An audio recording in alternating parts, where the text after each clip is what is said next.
The land of Canaan trembles with anticipation. After years of wandering in the wilderness, the Israelites, God's chosen people, finally have a place to call home. Yet their journey is far from over. They stand on the brink of a new era, one marked by both promise and peril. The book of 1 Samuel throws open its pages to reveal this pivotal moment in Israel's history, a time of transition and transformation. The narrative unfolds with the end of an era led by judges, charismatic leaders raised by God to deliver his people. These judges were not kings, but they were divinely appointed to guide and protect Israel. However, the people of Israel began to yearn for a different kind of leadership, one that mirrored the nations around them. They desired a king. And so we witnessed the dawn of a new age, one ruled by kings. This transition was not merely political, it was deeply spiritual and cultural. 1 Samuel is not just a collection of ancient stories, it is a mirror reflecting timeless truths about faith, obedience, and the heart of God. The stories within its pages are as relevant today as they were thousands of years ago. It is a tapestry woven with threads of human drama, divine intervention, and the enduring power of hope. Each character, each event, is a thread in this intricate tapestry. As we journey through this sacred narrative, we encounter ordinary individuals facing extraordinary circumstances. Their stories are a testament to the resilience of the human spirit and the unwavering faith in God's promises. We meet Hannah, a woman desperate for a child, whose heartfelt prayers and vows to God set the stage for the birth of Samuel. And Samuel, the prophet who hears God's voice as a young boy, grows up to become a pivotal figure in Israel's history. His life is a testament to the power of divine calling and obedience. We witness the rise and fall of Saul, Israel's first king, a man chosen by God yet ultimately undone by his own pride.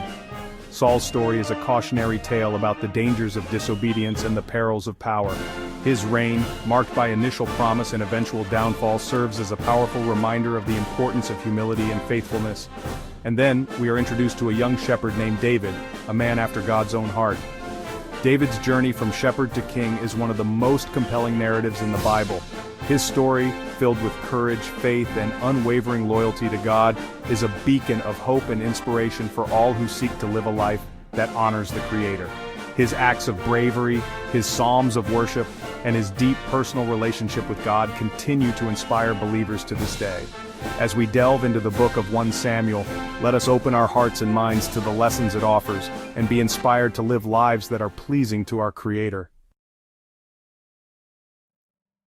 Our journey begins with a woman named Hannah.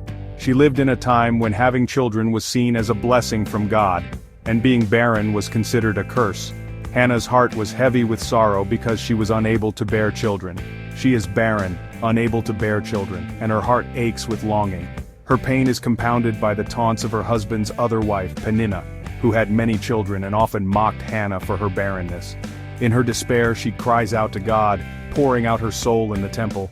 She prays with such intensity that the priest Eli initially thinks she is drunk, but Hannah explains that she is deeply troubled and is praying out of great anguish and grief. "O Lord of hosts," she prays, "if you will indeed look on the affliction of your maidservant and remember me, and not forget your maidservant, but will give your maidservant a male child, then I will give him to the Lord all the days of his life." She makes a solemn vow, promising that if God grants her a son, she will dedicate him to the Lord's service for his entire life. God hears Hannah's prayer. Eli, the priest, blesses her, saying, "Go in peace, and may the God of Israel grant you what you have asked of him." Hannah leaves the temple with a renewed sense of hope and faith. He blesses her with a son, whom she names Samuel, meaning God has heard. The name Samuel is a testament to God's faithfulness and Hannah's unwavering faith. Hannah, true to her word, dedicates Samuel to the Lord, bringing him to the temple to serve under the priest Eli.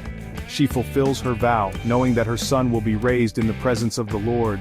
Even as a young boy, Samuel exhibits a remarkable sensitivity to the divine. He is attentive, obedient, and eager to learn the ways of the Lord.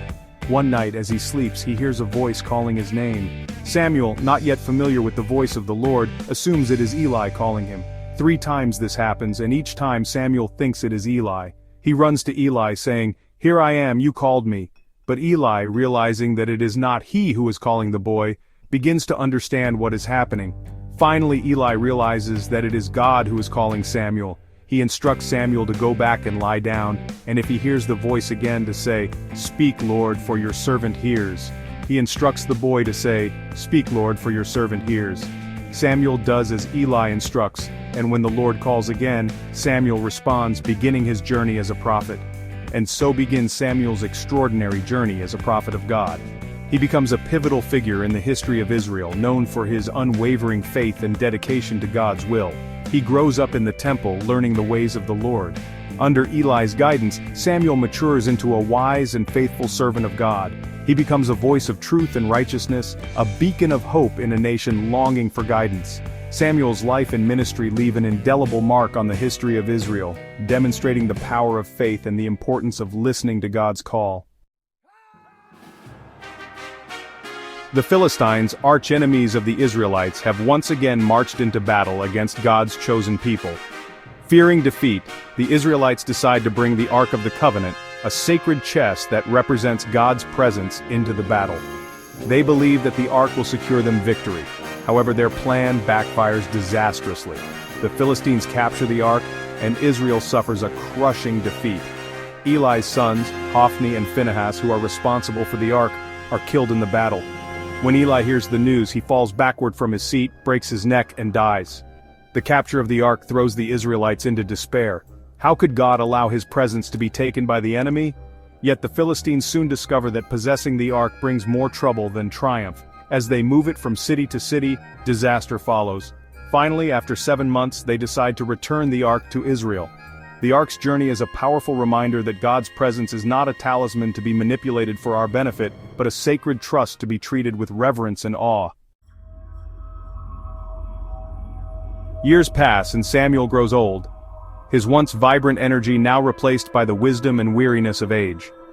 The people of Israel have long looked up to him as a prophet and judge, a man who has guided them through many trials and tribulations. He appoints his sons as judges, hoping they will continue his legacy of righteousness and justice. However, his hopes are soon dashed. They are corrupt, taking bribes and perverting justice. Their actions bring shame and dishonor to Samuel's name, and the people of Israel begin to lose faith in their leadership. The elders of Israel, witnessing this corruption, approach Samuel with a demand.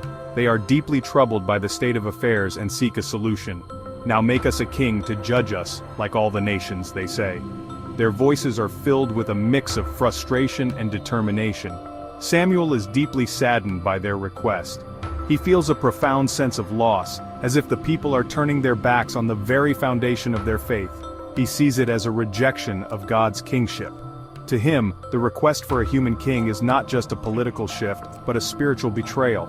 He warns the people of the dangers of having a human king, explaining that such a ruler will bring many burdens upon them, a king who will demand their sons for his army, conscripting them into service and sending them into battles, their daughters for his palace to serve as cooks, bakers, and attendants, and their crops for his table, taking the best of their fields and vineyards to feed his court.